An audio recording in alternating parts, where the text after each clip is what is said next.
मुझे जानकारी है कि आप पापा को बोल रहे थे कि हम ज्वाइन नहीं करेंगे सर्विस, हम सेकंड अटेम्प्ट देंगे और निकाल लेंगे। ये और आपने दिया भी और आप 49वां रैंक ला लिए, तो ये कॉन्फिडेंस आपको कहाँ से मिल रहा था? एक लेवल के बाद हर व्यक्ति को पता होता है कि उसकी कैपेबिलिटी क्या है। एंड यूपीएससी जितना कम्पिटिटिव एग्ज़ाम है, कुछ ही थोड़े मार्क्स के बीच में ही बहुत रैंक का फ़र्क आ जाता है। तो मेरे को ये पता था कि अगर अपने प्रथम प्रयास में ही अगर मैंने एक रैंक हासिल कर ली है, तो फिर द्वितीय या तृतीय प्रयास तक आईएएस मेरे को, अगर ईश्वर की कृपा रही, बड़ों की ब्लेसिंग्स रही, तो मिल ही जाएगा। तो इसलिए फिर मैंने ये निर्णय लिया कि मैं फिर से एग्ज़ाम करूँ। आप बिहार कैडर में रख के सेवा करना चाहेंगे? जैसे आपके पापा सिक्किम कैडर के आईपीएस अधिकारी थे, बट बिहार में आए और बिहार में भी वो खगड़िया में एसपी रहे, नालंदा में एसपी रहे, पटना के सीनियर एसपी रहे, फिर डीआईजी बने। तो यहाँ पर उन्होंने बहुत बेहतर सेवा दिया है। तो आप बिहार में सेवा करना चाहेंगे कि नहीं कर चाहेंगे? बिल्कुल करना चाहेंगे, भले ही, क्योंकि कैडर का जो एलोकेशन होता है थोड़ा कॉम्प्लेक्स होता है। मैं उसकी डिटेल में नहीं जाऊँगा, लेकिन रैंडम हो जाता है कुछ समय के बाद।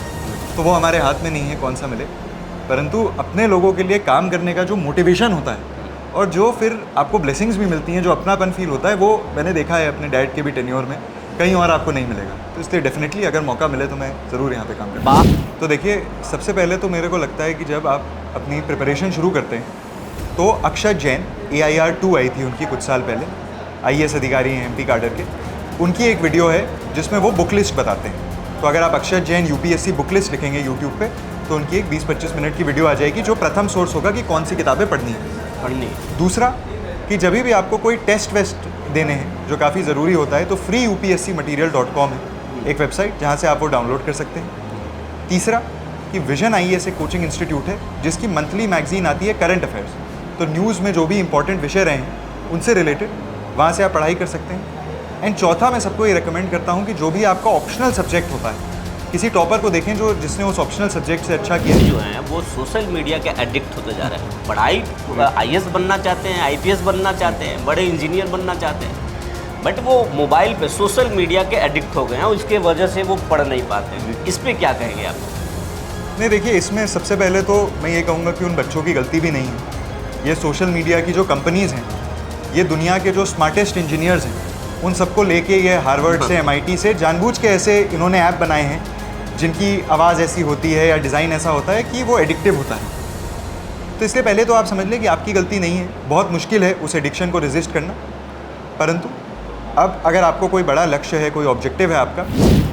आपका इंटरव्यू में आपसे कौन से सवाल किए गए थे? कुछ रोचक सवाल के बारे में बताइए। तो पहला। जी नमस्कार, मैं हूं विपुल कुमार और आप देख रहे हैं सूर्य विहार डिजिटल न्यूज।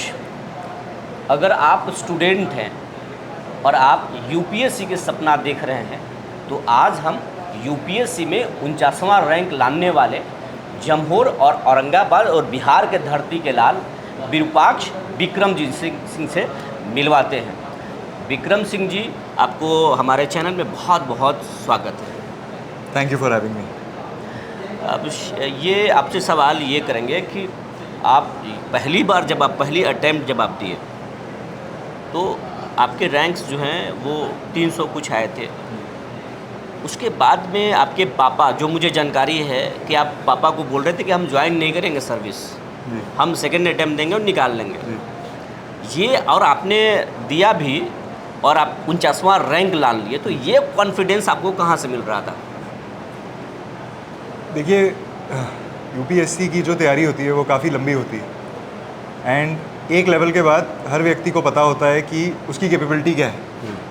एंड UPSC जितना कम्पिटिटिव एग्ज़ाम है, कुछ ही थोड़े मार्क्स के बीच में ही बहुत रैंक का फ़र्क आ जाता है।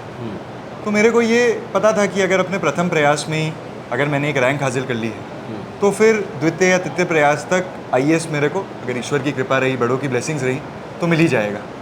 तो इसलिए फिर मैंने ये निर्णय लिया कि मैं फिर से एग्ज़ाम दूँगा। आपसे अब हम निजी सवाल करेंगे। आप 49वां रैंक लाए हैं, आप IAS हो गए हैं, आप ट्रेनिंग कर रहे हैं, लेकिन आप अपने गांव पर, अपने मिट्टी पर, अपने ज़िले में आए हैं, जमहोर आए हैं। बच्चों को हम सुबह से देख रहे हैं, आप बच्चों को टिप्स दे रहे हैं, पढ़ा रहे हैं कि आप ये पढ़ लो, वो पढ़ लो। गांव से कितना लगाव? आपके पापा को भी लगाव था, आपके बाबा जी का भी, ग्रैंडफादर को भी लगाव था। आप यहाँ आकर के आपको कैसा महसूस हो रहा है और गांव से इतना कनेक्ट क्यों? क्योंकि आईएएस सब कोई होता है या फैमिली जब इतना बड़ा होता है तो गांव को भूल जाता है। देखिए, पहले तो बात यह है कि भले ही मुझे काफ़ी साल हो गए हों गांव आए हुए, मैं 1-2 बार पहले भी आ चुका हूं, परंतु मेरे घर पे हमेशा गांव से रिलेटेड चर्चा हमेशा होती रहती है। हमेशा डैड को कार्य से रिलेटेड, बाकी चीज़ों से रिलेटेड फ़ोन आते रहते हैं, डैड बताते रहते हैं। मेरे दादाजी को तो बहुत शौक था, वो गांव में काफ़ी सारे लोगों को, कम से कम 2-3 हज़ार लोगों को नाम से जानते थे। तो ये चर्चा हमेशा से होती रहती है, एक फैसिनेशन हमेशा से रहा था। और जब फिर ये रिज़ल्ट आया और डिसाइड हुआ कि एक सेलिब्रेशन हम लोग को करना है, तो कि यहाँ किया जाए, इस पे सबकी सहमति थी, इंक्लूडिंग मेरी। गांव पे किया जाए, बिल्कुल। एंड यहाँ पे जब सेलिब्रेशन कल हुआ, आप भी थे, जिस तरीके से यहाँ के सारे लोगों ने खुद हिस्सा लेकर इस सेलिब्रेशन को अपना ही बना दिया, वो देख के जो खुशी हुई, मेरे को ये लगा कि यहाँ पे जो निर्णय था सेलिब्रेशन करने का, वो बहुत ही अच्छा था। और अब उस उल्लास को, उस खुशी को देख के जो सम्मान दिया गया है इतने बड़ों से भी, उसको देख के मेरा भी मन करता है कि यहाँ बार बार आऊँ, यहाँ कुछ काम करूँ, छोटा बहुत। अभी तो बस गाइड कर रहा हूँ एस्पिरेंट्स को, बड़े होकर थोड़े और किसी पद पे रहकर यहाँ के लोगों का कुछ काम कर पाऊँ, इसका बहुत मन करता है।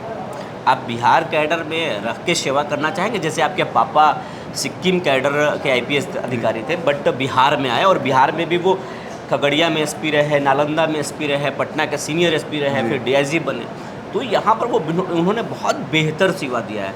तो आप बिहार में सेवा करना चाहेंगे कि नहीं चाहेंगे? बिल्कुल करना चाहेंगे, भले ही क्योंकि काडर का जो एलोकेशन होता है थोड़ा कॉम्प्लेक्स होता है, मैं उसकी डिटेल में नहीं जाऊंगा, लेकिन रैंडम हो जाता है कुछ समय के बाद।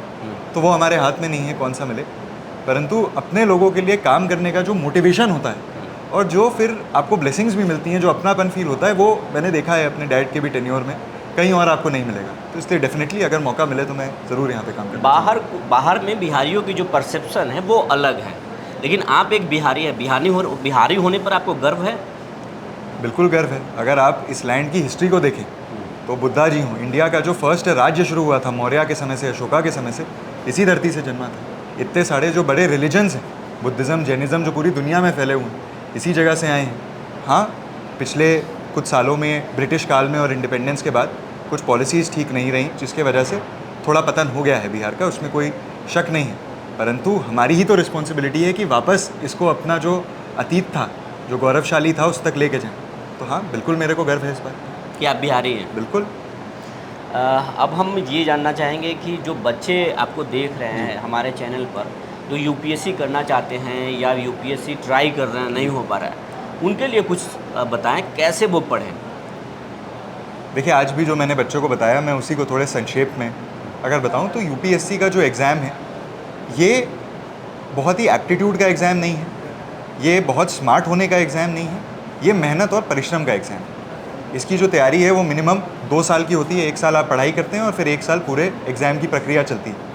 तो इसलिए उस पूरे 2 साल तक निरंतर लगन से लगे रहना, जिसको इंग्लिश में परसिवेरेंस कहते हैं, वो होना, वो सबसे इम्पॉर्टेंट है। उसके लिए आपका मोटिवेशन बड़ा स्ट्रॉन्ग होना चाहिए।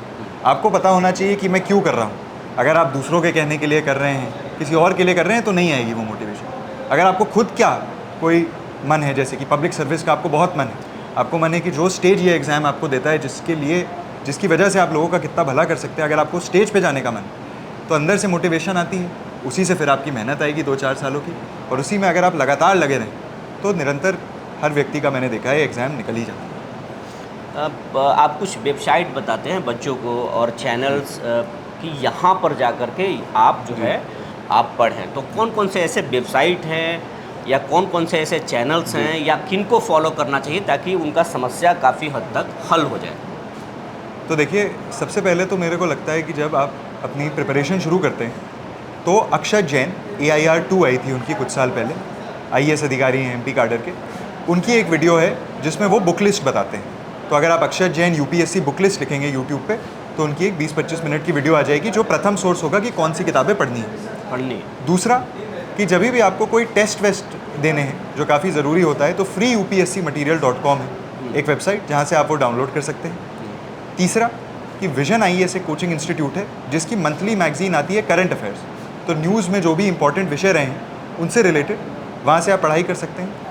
एंड चौथा, मैं सबको ये रिकमेंड करता हूँ कि जो भी आपका ऑप्शनल सब्जेक्ट होता है, किसी टॉपर को देखें जिसने उस ऑप्शनल सब्जेक्ट से अच्छा किया है। जैसे मेरा लॉ था, तो अगर कोई लॉ ले तो मेरा देख सकता है, परंतु हर ऑप्शनल का जो टॉपर होता है वो अपनी स्ट्रैटेजी बताता है, उसकी यूट्यूब पे स्ट्रैटेजी या टेलीग्राम चैनल पे उसकी स्ट्रैटेजी देख के अच्छा प्रिपरेशन हो सकता है। आजकल बच्चे जो हैं वो सोशल मीडिया के एडिक्ट होते जा रहे हैं। पढ़ाई आईएएस बनना चाहते हैं, आईपीएस बनना चाहते हैं, बड़े इंजीनियर बनना चाहते हैं, बट वो मोबाइल पे सोशल मीडिया के एडिक्ट हो गए हैं, उसके वजह से वो पढ़ नहीं पाते हैं। इस पे क्या कहेंगे आप? नहीं, देखिए, इसमें सबसे पहले तो मैं ये कहूँगा कि उन बच्चों की गलती भी नहीं है।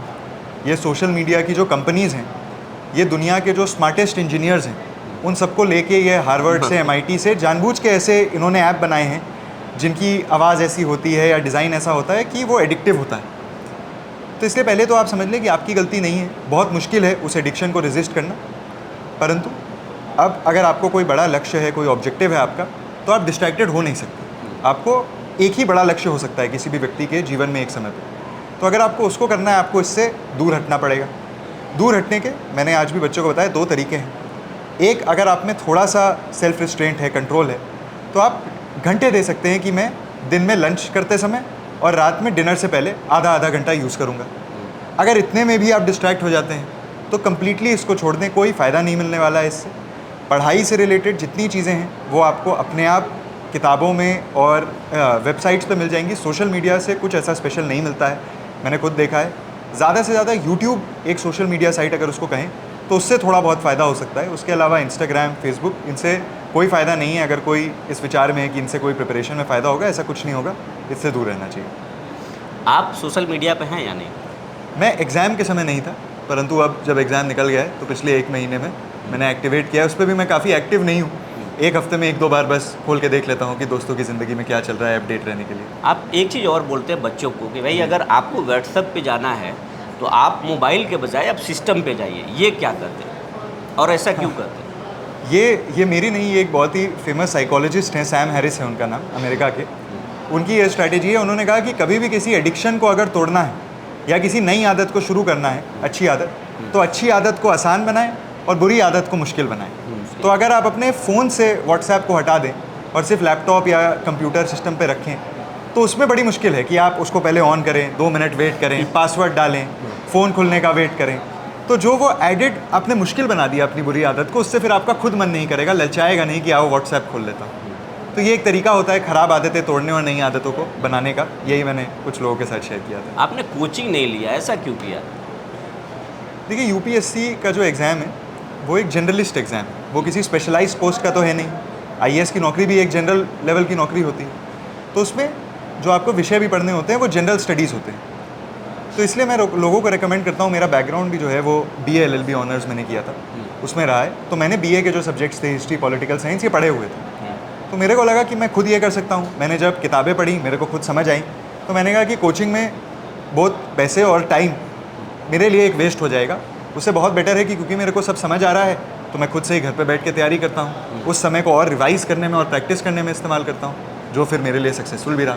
अब आपसे आखिरी सवाल करना चाहेंगे क्योंकि आपका ज़्यादा समय हम नहीं लेंगे। आपका इंटरव्यू में आपसे कौन से सवाल किए गए थे? कुछ रोचक सवाल के बारे में बताइए। जी, तो पहला तो सवाल था मेरे नाम से ही रिलेटेड। मेरा नाम जो है वो थोड़ा यूनिक है, थोड़ा काफ़ी लोगों ने सुना नहीं होता।